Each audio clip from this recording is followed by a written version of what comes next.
এসব দেশ বদলায়, পৃথিবী বদলায় এই স্লোগান নিয়ে কিশোরগঞ্জের রাইফেল ক্লাবের উদ্যোগে তারুণ্যের উৎসব 2025 অনুষ্ঠিত হয়েছে।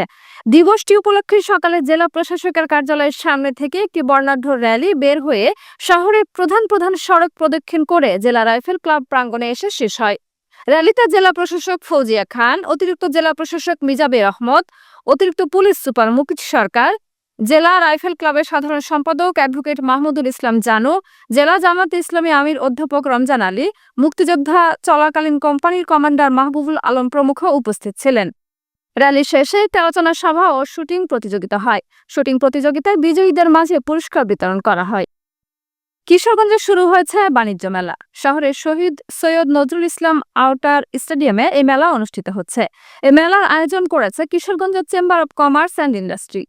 সোমবার সন্ধ্যায় মেলার আনুষ্ঠানিক উদ্বোধন করেন জেলা প্রশাসক ফৌজিয়া খান।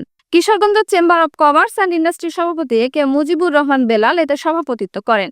অনুষ্ঠানে অতিথি হিসেবে উপস্থিত ছিলেন জেলা বিএনপির সাধারণ সম্পাদক মাজহারুল ইসলাম, জেলা জামায়াতের আমির অধ্যাপক রমজান আলী, কিশোরগঞ্জ প্রেস ক্লাবের সভাপতি নাসিম খান, কিশোরগঞ্জ জেলা টেলিভিশন সাংবাদিক ফোরামের সভাপতি সোহেল চৌধুরী প্রমুখ। এছাড়াও ব্যবসায়ী ও শহরের বিশিষ্ট ব্যক্তিবর্গ উপস্থিত ছিলেন। প্রধান অতিথি আয়োজকদের নিয়ে ফিতা কেটে ও বেলুন উড়িয়ে মেলার উদ্বোধন করেন। পরে তারা মেলার বিভিন্ন স্টল পরিদর্শন করেন। আয়োজকরা জানিয়েছেন, মেলায় বিভিন্ন শিল্প পণ্যের 100টি স্টল দেওয়া হয়েছে। মাসব্যাপী এই মেলা প্রতিদিন সকাল 9টা থেকে রাত 9টা পর্যন্ত চলবে।